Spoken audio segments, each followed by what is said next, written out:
ఈరోజే సోమవారం మహాశివుడికి ఎంతో ప్రీతికరమైన రోజు. ఈరోజు ఈ కథను వింటే చాలు ఆ మహాశివుడి సంపూర్ణ అనుగ్రహం లభిస్తుంది. శివ అనగా కల్మషం లేనివాడు అని అర్థం. శివుడి 12 క్షేత్రాల్లో జ్యోతిర్లింగాలుగా పూజలు అందుకుంటున్నాడు.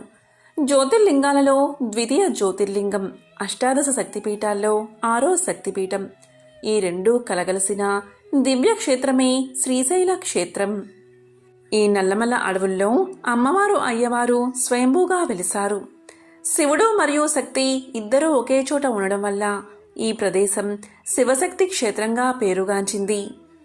ఈ ప్రాంతంలో శిలాదుడు అనే మహర్షి శివుడి గురించి ఘోర తపస్సు చేయగా పరమశివుడు ఆ మహర్షి తపస్సుకు మెచ్చి ప్రత్యక్షమై వరం కోరుకోమని అడిగాడు. అప్పుడు శిలాదుడు ఇలా పలికాడు: స్వామి, నాకు నీ వరం చేత పుత్రుడు పొందేలా వరాన్ని ప్రసాదించు అని కోరుకున్నాడు. శివుడి వరప్రభావం చేత శిలాదుడికి నందీశ్వరుడు, పర్వతుడు అని 2 కుమారులు జన్మించారు. వీరిలో పర్వతుడు స్వామివారి గురించి మరలా తపస్సు చేశాడు. అప్పుడు మహాశివుడు ప్రత్యక్షమై నీకు సాయుధ్య ముక్తిని ఇస్తున్నాను అని వరాన్ని ప్రసాదించాడు. అప్పుడు పర్వతుడు స్వామికి నమస్కారం చేసి, పరమేశ్వర, నీవు నన్ను పర్వతంగా మార్చి నా మీదే నువ్వు కొలువు ఉండేలా, నాయందు ముక్కోటి దేవతలు, సర్వతీర్థములు, సమస్త ఔషధాలు నివసించేలా వరాన్ని ప్రసాదించు అని కోరాడు. అది విని శంకరుడు, ఎందుకు అలాంటి వరం కోరుకుంటున్నావు అనగా ఆ పర్వతుడు ఇలా చెప్పాడు: నేనొక్కడినే తరించడం కాదు, ఇక్కడికి వచ్చిన ప్రతి భక్తుడు తరించేందుకు అనువుగా ఈ వరాన్ని కోరుతున్నాను అని సమాధానం చెప్పాడు. ఈ తీర్థాలలో స్నానమాడిన వారికి సమస్త పాపాలు నశించాలి. ఇక్కడ లభించే ఔషధాలతో ఎటువంటి రోగమైనా నశించాలి. శ్రమ కోర్చి వచ్చిన వారందరూ నీ దర్శనాన్ని, అనుగ్రహాన్ని పొందాలి. అందుకే ఈ వరం కోరుతున్నాను అని పర్వతుడు తెలియచేశాడు. దీనికి బోలాశంకరుడు సంతోషించి వరాన్ని ప్రసాదించాడు. శివుడు లింగ రూపంలో ఇక్కడ అవతరించాడు. ఇక్కడ పరమేశ్వరుడు మల్లికార్జునుడిగా, పార్వతీదేవి భ్రమరాంబికాదేవిగా స్వయంభూలుగా వెలిశారు. స్వామివారిని మల్లికార్జునుడు అని పిలవడానికి ఒక పురాణ కథ ఉంది. పూర్వం తల్లిదండ్రులపై కోపగించిన కుమారస్వామి కైలాసం నుండి వచ్చి క్రౌంచ పర్వతానికి చేరుకున్నాడు. ఆ పర్వతమే నేడు శ్రీశైలం అయినది. కుమారస్వామి వచ్చి ఉన్న చోట మద్ది చెట్టుకు మల్లెతీగ అల్లుకుని ఉన్నది. కుమారుడి కోసం వచ్చిన శంకరుడు ఆ చెట్టు కిందని లింగ రూపంలో వెలిసాడు కనుక స్వామిని మల్లికార్జునుడు అని పిలుస్తారు. అర్జున వృక్షము అంటే మద్ది చెట్టు. మరొక కథ ప్రకారం పూర్వం చంద్రవంశపురాజు అయిన చంద్రగుప్తుని కుమార్తె చంద్రావతి శివుడి పరమ భక్తురాలు. ఎప్పుడూ శివుణ్ణి ధ్యానిస్తూ గడిపేది. ఆమె భక్తికి మెచ్చిన పరమశివుడు సతీ సమేతుడై సాక్షాత్కరించి ఏమరం కావాలో కోరుకోమని అడగగా అంత చంద్రావతి, స్వామి, నేను మీ శిరముపై ఉంచిన మల్లెపూల దండ ఎన్నటికీ వాడిపోకుండా ఉండేలా వరం ప్రసాదించమని కోరింది. అప్పుడు ఆ దండను శివుడు గంగా చంద్రమంకల మధ్య ధరిస్తాడు. శిరమున మల్లెపూల దండ ధరించాడు కాబట్టి స్వామివారికి మల్లికార్జునుడు అనే పేరు వచ్చింది అని చెబుతారు. పూర్వం అమ్మవారు తపస్సు ఆచరించి పరమేశ్వరుణ్ణి ఇక్కడికి వచ్చి తన్ను వివాహం ఆడవలసిందిగా ప్రార్థించారు. అందుకు స్వామివారు ఒక వృద్ధుని రూపంలో వచ్చి ప్రత్యక్షమయ్యారు. అమ్మవారు, స్వామి, ఏమిటి ఈ అవతారం అని ప్రశ్నించగా, నేను అనాది నుంచి ఉన్నవాడను, నా రూపమిదే, ఇష్టమైతే వివాహం చేసుకో అని తెలిపారు. అందుకు అమ్మవారు, మహాదేవా, మీ తత్వం నాకు తెలియనిది కాదు, మీ మనోహరత్వం నాకు బాగా తెలుసు, మీరు ఏ రూపంలో ఉన్నా నాకు ఆమోదమే అని తెలిపి స్వామిని వివాహం చేసుకుంది. అలా వచ్చిన స్వామి వృద్ధ మల్లికార్జునుడు. నేటికీ లింగ రూపంలో ప్రధాన ఆలయానికి కుడివైపున ఉంటారు. సోమవార వ్రత కథ. ఆ కథ ఏమిటో ఇప్పుడు ఈ వీడియోలో తెలుసుకుందాం. పూర్వం ఒకప్పుడు ఒక నగరంలో ఒక సంపన్న వ్యాపారి ఉండేవాడు. అతను అపారమైన సంపదను కలిగి ఉండేవాడు. అతనికి అన్ని సంపదలు ఉన్నా సుఖాలు ఉన్నా కూడా కొడుకులు లేని కారణంగా ఎంతో విచారంగా ఉండేవాడు. కొడుకు పుట్టాలని ఆ సంపన్న వ్యాపారి క్రమం తప్పకుండా సోమవార వ్రతాన్ని ఆచరించేవాడు. అతను ప్రతిరోజు శివాలయానికి వెళ్లి అక్కడున్న శివ పార్వతులను పూర్తి విశ్వాసంతో పూజించేవాడు. ఇక పార్వతీదేవి ఆ సంపన్నుడి భక్తికి ఎంతో సంతోషించి మహాశివుడితో ఇలా పలుకుతుంది: స్వామి, ఈ సంపన్న వ్యాపారి మీకు నమ్మకమైన భక్తుడు. అతను క్రమం తప్పకుండా సోమవారం ఉపవాసం ఉంటాడు, సోమవార వ్రతాన్ని ఆచరిస్తాడు.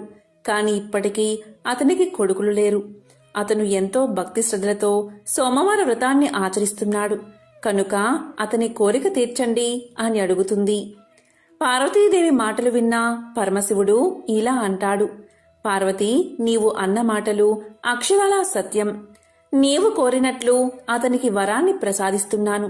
అతనికి ఒక పుత్రుడు కలుగుతాడు. కాని అతడు కొద్ది కాలం మాత్రమే జీవిస్తాడు అని పలకగానే ఇదంతా ధనిక వ్యాపారి వింటాడు. ఇలా పార్వతీ పరమేశ్వరులు మాట్లాడుకోవడం, సోమవార వ్రత ఫలితం వల్ల వారి మాటలు ఈ ధనిక వ్యాపారికి వినబడతాయి. కాలక్రమేణా ఆ వ్యాపారి భార్య ఒక అందమైన కొడుకుకు జన్మను ఇస్తుంది. ఇక దీంతో ఆ ధనికుడి ఆనందానికి అవధులు లేకుండా పోతాయి. అతను కొడుకు పుట్టినందుకు గాను గొప్ప ఆడంబరంగా అందరికీ తెలిసేలా పండుగలు జరుపుకుంటాడు. ఆ రోజు పేదలకు అన్నదానం, బట్టలు మరియు ధనాన్ని పంచిపెడతాడు. ఇక అక్కడికి వచ్చిన వారంతా అతని కుమారుడు నిండు నూరేళ్లు జీవించేలా ఆశీర్వదిస్తారు. కాని తన కొడుకు 12 ఏళ్లకు మించి జీవించడని మృత్యుదేవత అయిన యముడు ఎవరినీ విడిచిపెట్టడని తెలిసిన ఆ వ్యాపారి ఎంతో విచారంగా ఉంటాడు. ఇక పరిస్థితి తెలుసుకుని ఆ వ్యాపారి సోమవార వ్రతాన్ని మరింతగా చెయ్యాలని నిర్ణయించుకుంటాడు. ఆ విధంగా పూజలు చేసినా కూడా తన కొడుకు బతకడం కష్టమని తెలిసి కూడా వ్యాపారి పూజలు మాత్రం మానడు. అలా బాలుడు పెరిగి పెద్దవాడవుతాడు. బాలుడికి 11 ఏళ్ల వయసు వచ్చింది. అలా 11 సంవత్సరాల వయసులో వ్యాపారి కుమారుడు చాలా తెలివైన మరియు పరిణితి చెందినట్లు కనిపిస్తాడు. ఇక ఇరుగు పొరుగువారు అందమైన అమ్మాయితో పెళ్లి చేయమని వ్యాపారికి సలహా ఇస్తారు. వ్యాపారి భార్య కూడా తన కుమారుడికి వివాహం చెయ్యాలని వ్యాపారిని కోరుతుంది. ఆమె దానికోసం పదే పదే పట్టుబడుతుంది. కాని అల్పాయుష్కుడైన కొడుక్కి వివాహమేమిటి అని వ్యాపారి వివాహానికి అంగీకరించడు. ఇక ఆ వ్యాపారి తన బావను పిలిచి ఇలా పలుకుతాడు: చూడు బావా, నా కొడుకును కాశీకి తీసుకువెళ్ళు. అతనికి మంచి చదువు నేర్పించు. ఆధ్యాత్మిక జ్ఞానం నా కొడుకుకు కలగాలి. నీకు ఎంత ధనం అవసరమో అంత తీసుకుని మీరు కాశీకి వెళ్ళండి. వెళ్లే మార్గంలో మీరు ఎక్కడ ఆగితే అక్కడ భక్తి కార్యక్రమాలు, యాగాలు, అన్నదానాలు, బ్రాహ్మలకు భోజనాలు పెట్టండి అని చెప్తాడు. ఇక ఆ వ్యాపారి కుమారుడు తన మేనమామతో కలిసి కాశీయాత్ర ప్రారంభిస్తారు. వారు ఆగిన దగ్గరలో అన్నదానాలు, యాగాలు, పేదలకు, బ్రాహ్మణులకు అన్నదానాలు చేసేవారు. వాళ్ళు బట్టలు లేని వారికి బట్టలు పంచిపెట్టేవారు. బ్రాహ్మణులకు అత్యంత ఉత్తమ భోజనాలు పెట్టేవారు. దక్షిణ కూడా సమర్పించేవారు. ఒకరోజు వ్యాపారి కొడుకు అలాగే మేనమామ ఒక రాజు రాజధాని వద్ద ఆగారు. ఆ రోజు రాజుగారి కుమార్తె వివాహం జరగాల్సి ఉంది. అప్పటికే పెళ్లి బృందం నగరానికి చేరుకుంది. కాని పెళ్లికొడుకు అంధుడు, అంటే ఒకే కన్ను ఉన్నందున వరుడు తరపు వాళ్ళు తీవ్ర ఆందోళనలో ఉన్నారు. అతని స్థానంలో అందమైన అబ్బాయి కోసం వరుడి తండ్రి వెతుకుతున్నాడు. తన మేనమామతో కలిసి బస చేస్తున్న వ్యాపారి కుమారుణ్ణి వరుడి తండ్రి మనుషులు గుర్తించారు. పెళ్లికొడుకు తండ్రి ధనవంతుడు. అతను బాలుడు మేనమామతో ఇలా పలికాడు: నా ప్రతిష్ట ప్రమాదంలో పడింది. నా ఒంటి కన్ను కొడుకు స్థానంలో అందమైన పెళ్లికొడుకు నాకు కావాలి. మీవాడు రాజకుమార్తెను తాత్కాలిక వివాహం చేసుకోవాలి. దీనికి అంగీకరిస్తే నేను తగినంత ధనాన్ని మీకు ఇస్తాను. వివాహ వేడుక ముగిసిన వెంటనే మీ దారిన మీరు వెళ్ళిపోవాలి అని పలికాడు. ఇక మేనమామ తాత్కాలిక వివాహానికి అంగీకరించాడు. అలాగే తన మేనల్లుణ్ణి ఒప్పించాడు. పెళ్లి ఊరేగింపులో తలపై కవాతుతో అందమైన వరుణ్ణి చూసిన వధువు తరపు వాళ్ళు ఎంతో గొప్పగా చెప్పుకున్నారు. వ్యాపారి కుమారుడు మరియు రాజకుమార్తె అగ్నిగుండం చుట్టూ తిరిగి వివాహం చేసుకున్నారు. వారు బయలుదేరే సమయంలో వ్యాపారి కొడుకు తన వధువు కండువాను తీసుకుని దానిపై ఇలా రాశాడు: ఇప్పుడు మనం భార్యాభర్తలం. నేను రాజు కొడుకును కాదు, నేను ఒక ధనిక వ్యాపారి కొడుకుని. నేను ఆధ్యాత్మిక విద్య కోసం కాశీకి వెళ్తున్నాను. నీ నిజమైన వరుడు గుడ్డివాడు, అతనికి ఒక కన్ను లేదు అని రాశాడు. కండువాపై ఏదో సందేశం రాయడం రాజకుమార్తె గమనించింది. కాని ఆ సమయంలో ఆమె దాన్ని చదవలేకపోయింది. పెళ్లి బృందం బయలుదేరబోతున్నప్పుడు వధువు ఆ సందేశాన్ని చదివింది. అసలు విషయం తెలిసి కంగు తిన్నది.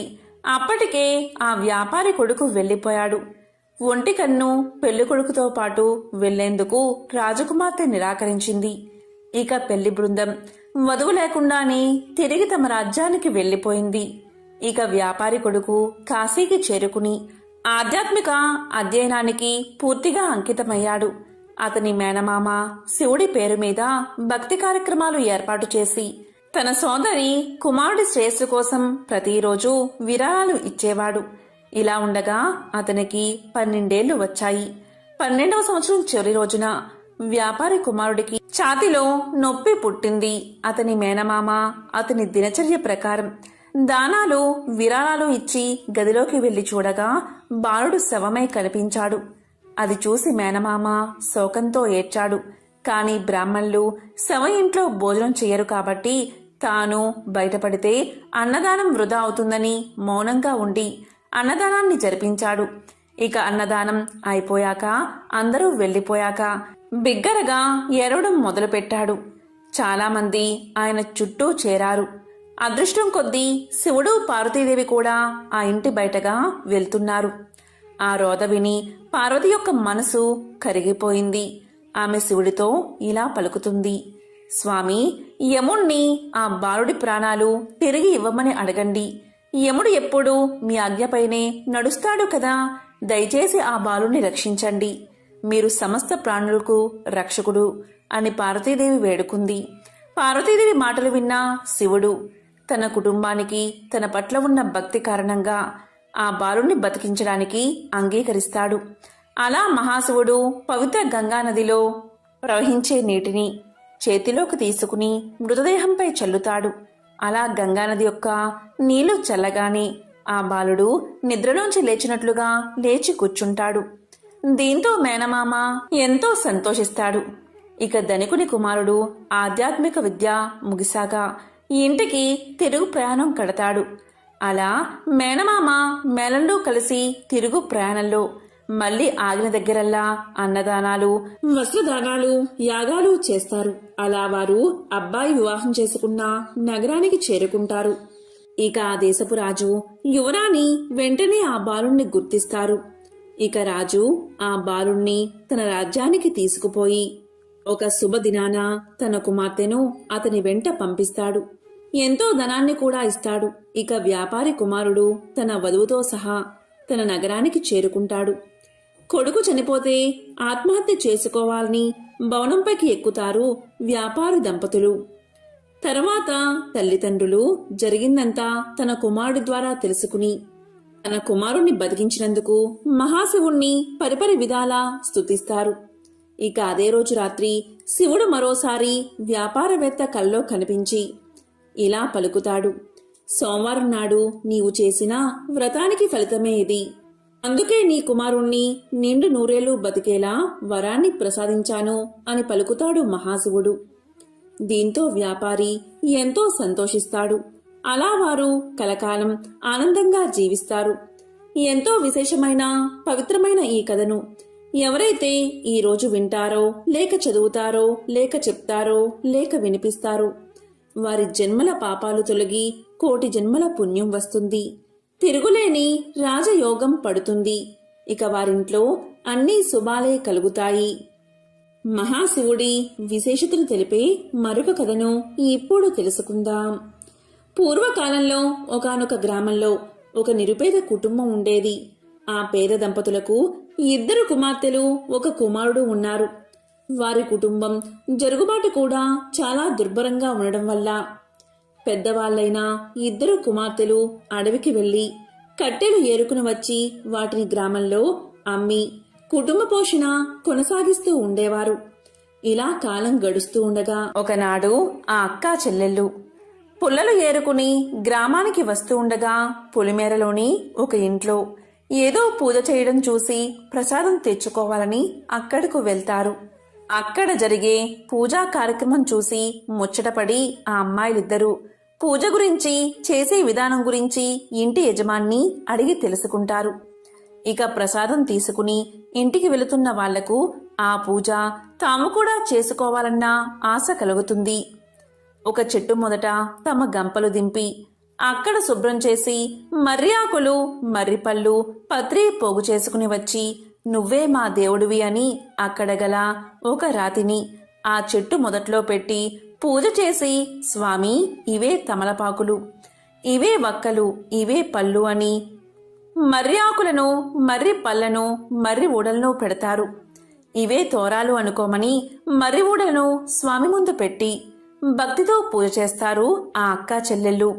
తరువాత వారు ఇంటికి బయలుదేరుతూ తమ తమ గంపలను నెత్తిన ఎత్తుకోబోగా వాటిలోని పుల్లలన్నీ బంగారు పుల్లలుగా మారిపోతాయి.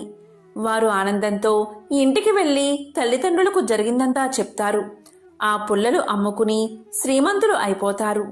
సిరి సంపదలు పెరిగిన ఆ సుందరాంగులను తూర్పు నుంచి ఒక మహారాజు వచ్చి, పెద్దామెను పడమర నుంచి ఒక మహారాజు వచ్చి చిన్నామెను వివాహం చేసుకుంటారు.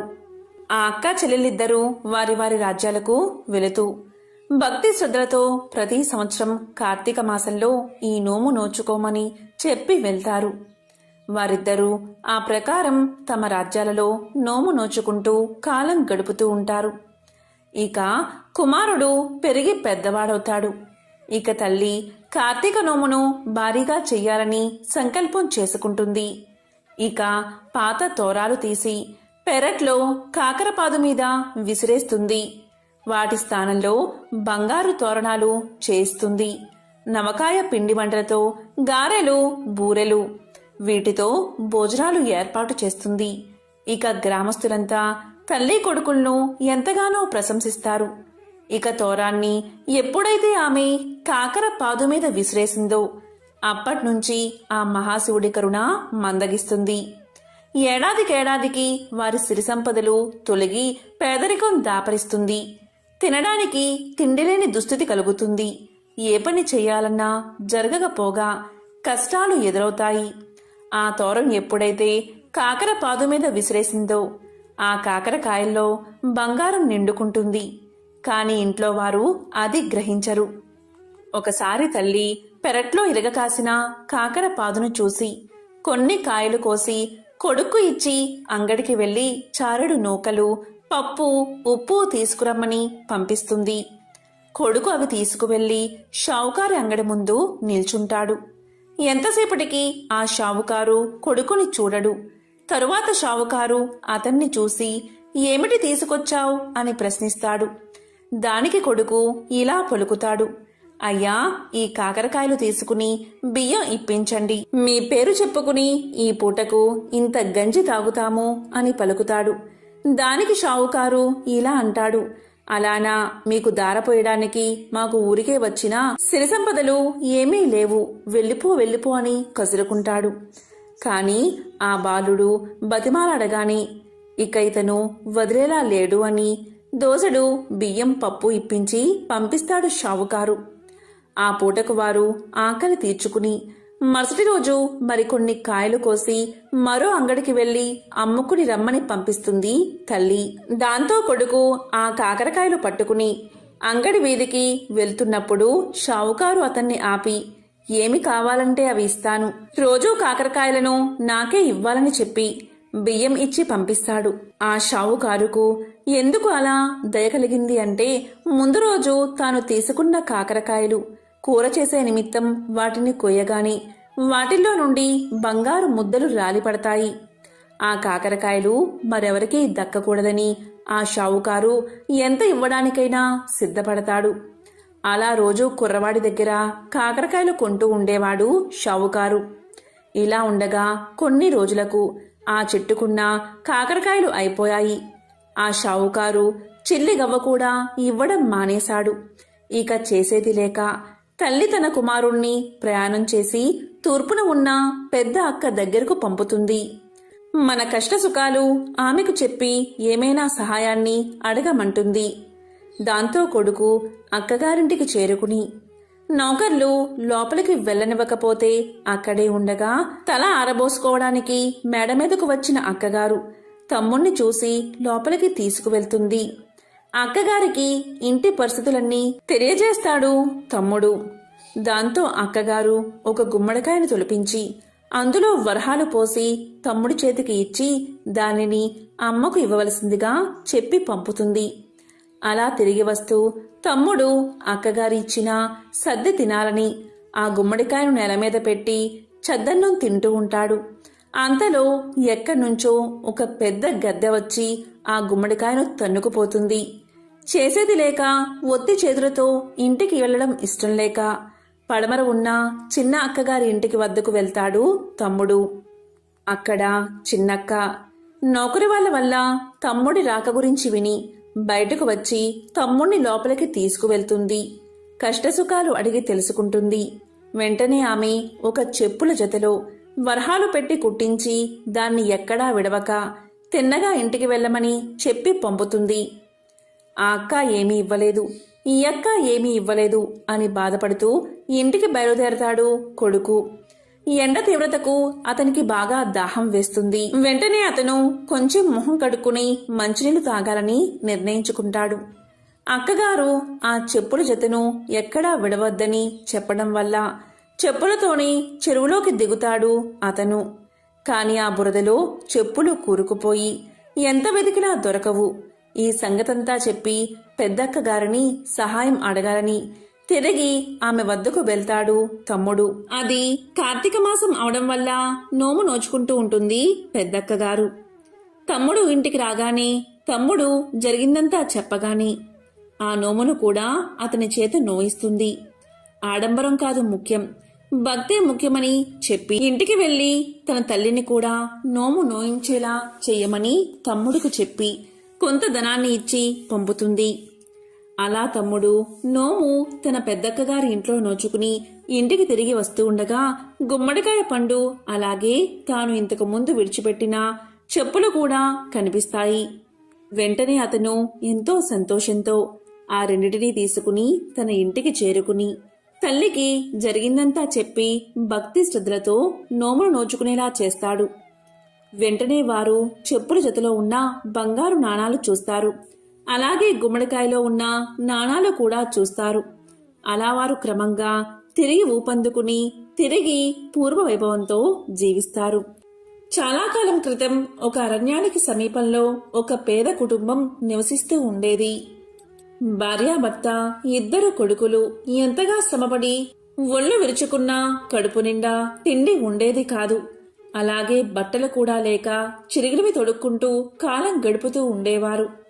ఇక వారి పెద్ద కొడుకు చీ, ఈ బతుకు బతికేనా, ఈ విధంగా ఉండే కన్నా తిరిగి అడుక్కోవడం మేలు అనుకుంటూ తెల్లవారుతుండగా బయలుదేరి చీకటి పడేదాకా నడిచి ఒక రాజభవనం చేరుకున్నాడు.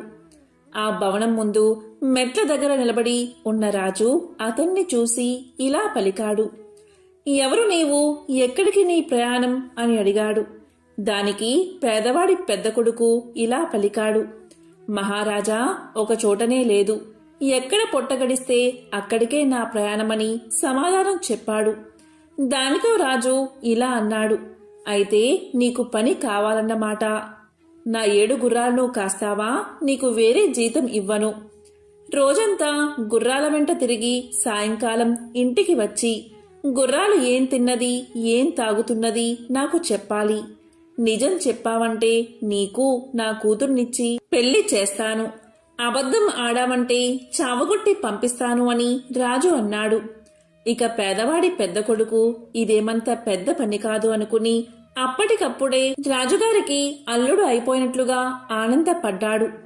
ఇక రాజుతో ఇలా అన్నాడు, మహారాజా, మీ గుర్రాలను కాయడానికి నన్ను పెట్టుకోండి అని చెప్పాడు.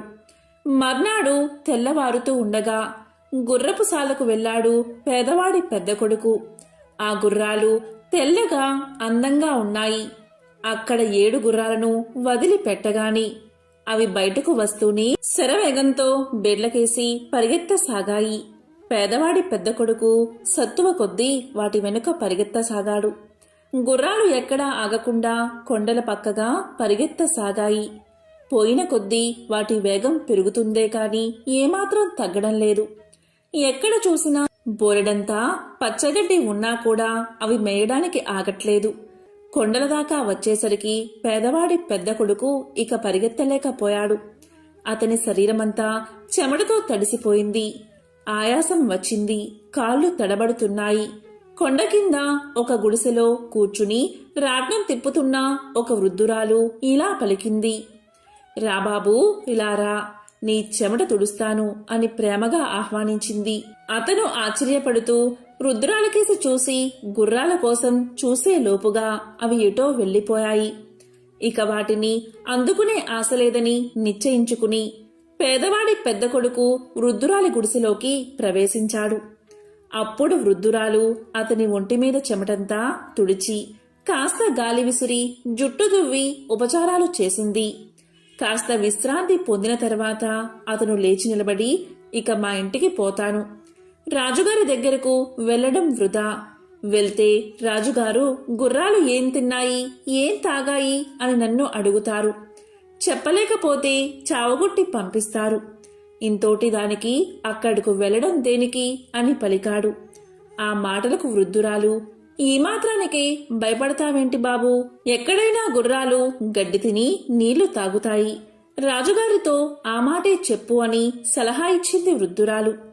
ఇక సాయంకాలం అయ్యాక గుర్రాలు తిరిగి వచ్చేదాకా పేదవాడి పెద్ద కొడుకు వృద్ధురాలి గుడిసెలోనే ఉండి వాటి వెనకాలి రాజభవనానికి చేరుకున్నాడు. వారిని చూస్తూనే రాజు ఇలా పలికాడు, గుర్రాలను జాగ్రత్తగా కాచావా, అవి ఏం తిన్నాయి, ఏం తాగాయి అని అడిగాడు. దానికి పేదవాడి పెద్ద కొడుకు ఇలా చెప్పాడు, మహారాజా, గుర్రాలు గడ్డి తిని నీళ్లు తాగాయని చెప్పాడు. ఇక రాజు వాడిని పట్టుకుని చావబాది కొట్టి పంపించండి అని కోపంగా భటులను ఆజ్ఞాపించాడు. వృద్ధురాలి సలహా విన్నందుకు ఉళ్లంతా ఊనం చేయించుకుని పేదవాడి పెద్ద కొడుకు సగం ప్రాణంతో ఇంటికి చేరుకున్నాడు. ఇక పెద్ద కొడుకు తిరిగి రాగానే చిన్న కొడుకు తన పొట్ట తాను పోసుకుంటానని ఇంటి నుంచి బయలుదేరాడు. అతను కూడా ఒక రోజంతా నడిచి చీకటి పడే వేళకు రాజభవనం చేరుకున్నాడు. రాజు తన గుర్రాలు కాయమని అవి ఏం తిన్నాయో ఏం తాగాయో చెప్పమని నిజం చెప్తే తన కూతుర్నిచ్చి పెళ్లి చేస్తానని, అబద్ధం చెప్తే చావగొట్టి పంపిస్తానని చెప్పాడు. అందుకు పేదవాడి చిన్న కొడుకు కూడా సిద్ధపడ్డాడు.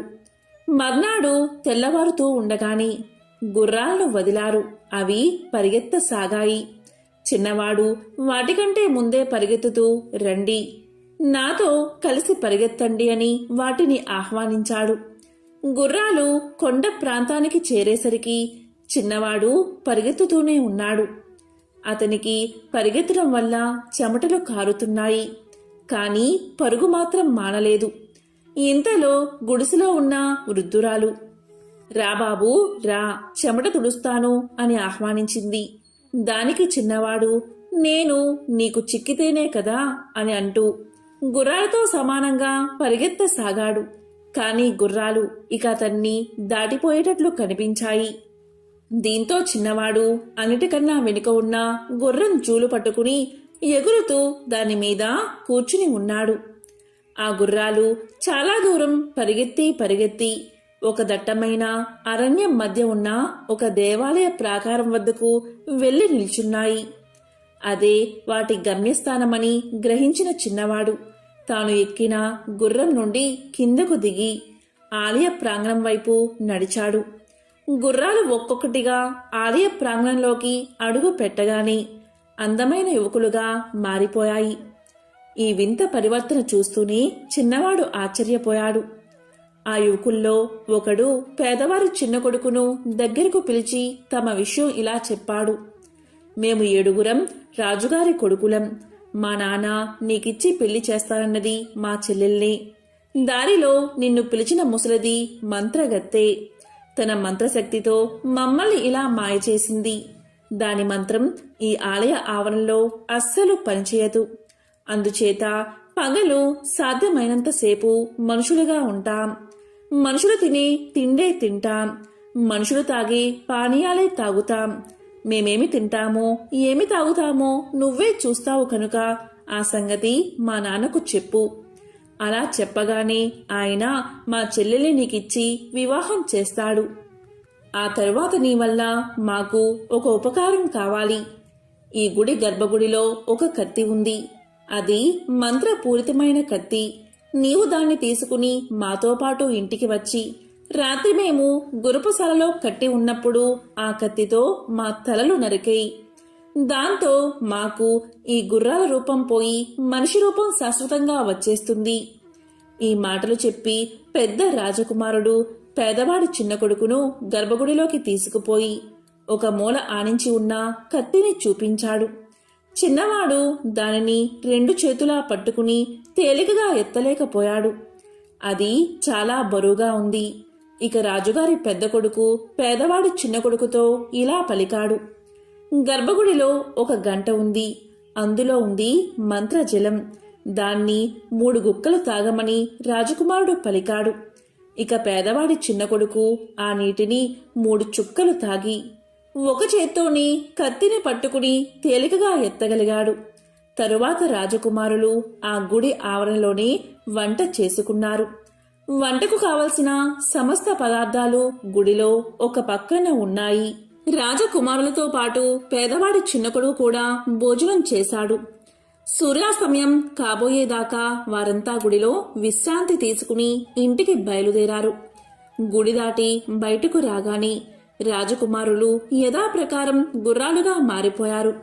పేదవాడి చిన్న కొడుకు కత్తితో సహా ఒక గుర్రంపైన ఎక్కాడు. అతను గుర్రాలతో తిరిగి వచ్చేటప్పుడు ముసలిది చిన్నవాడిని చూసి కళ్ళల్లో నిప్పులు రాలుస్తూ అతన్ని బెదిరించింది. ఇక పేదవాడి చిన్న కొడుకు రాజుగారి భవనం చేరుకోగానే రాజు ఇలా అన్నాడు. గుర్రాలను సరిగ్గా కాచావా అని అడిగాడు. దానికి పేదవాడి చిన్న కొడుకు, మహారాజా, కాచాను. కాస్తాను అన్నప్పుడు కాయకుండా ఉంటానా అన్నాడు. అయితే ఏం తిన్నాయి, ఏం తాగాయి అని రాజు ప్రశ్నించాడు. దానికి పేదవాడి చిన్న కొడుకు మనుషులు తినే తిండే తిన్నాయి, మంత్రజలం తాగాయి అని సమాధానం చెప్పాడు. దాంతో రాజు సంతోషించి, ఈ మాట చెప్పగలవాడు ఒక్కడు కూడా లేడు కదా, నేను అన్న ప్రకారం నా కూతుర్నిచ్చి నిన్ను అల్లుణ్ణి చేసుకుంటాను అని రాజు అన్నాడు. ఆ రాత్రి అందరూ పడుకున్నాక పేదవాడి చిన్న కొడుకు కత్తి తీసుకుని గుర్రపు శాలలోకి వెళ్ళాడు. కాని గుర్రాల మెడలు నరకాలంటే అతనికి చేతులు రాలేదు. చివరకు శాసించి ఒక గుర్రం మెడ నరికేశాడు. వెంటనే దాని స్థానంలో ఒక రాజకుమారుడు నిలబడ్డాడు. ఆ తరువాత అతను ధైర్యంగా అన్ని గుర్రాల మెడలు నరికేశాడు. దీంతో 7 రాజకుమారులు మంత్ర విముక్తిని పొందారు. తన కొడుకులు తిరిగి పుట్టినట్లుగా రాజు చాలా సంతోషించాడు. రాజకుమార్తె ఎంతో కాలానికి తన అన్నల్ని చూసి ఆనంద బాష్పాలు రాల్చింది. ఆమెకు పేదవాడి చిన్న కొడుకుకు పెళ్లి నిశ్చయించారు. చిన్నవాడు తన తల్లిదండ్రులను అన్నను పిలిపించి వారిని కూడా రాజభవనంలో ఉంచాడు. పెళ్లి చాలా వైభవంగా జరిగింది. అటు తర్వాత అందరూ కూడా ఎంతో సుఖంగా జీవించారు. ఎంతో పవిత్రమైన విశేషమైన ఈ కథను ఈ రోజు విన్నా, చదివినా, చెప్పినా, వినిపించినా జన్మల పాపాలు తొలగి 1,000,000 జన్మల పుణ్యం వస్తుంది. ఆ లక్ష్మీనారాయణల శివపార్వతుల అనుగ్రహం తప్పకుండా మీకు కలుగుతుంది.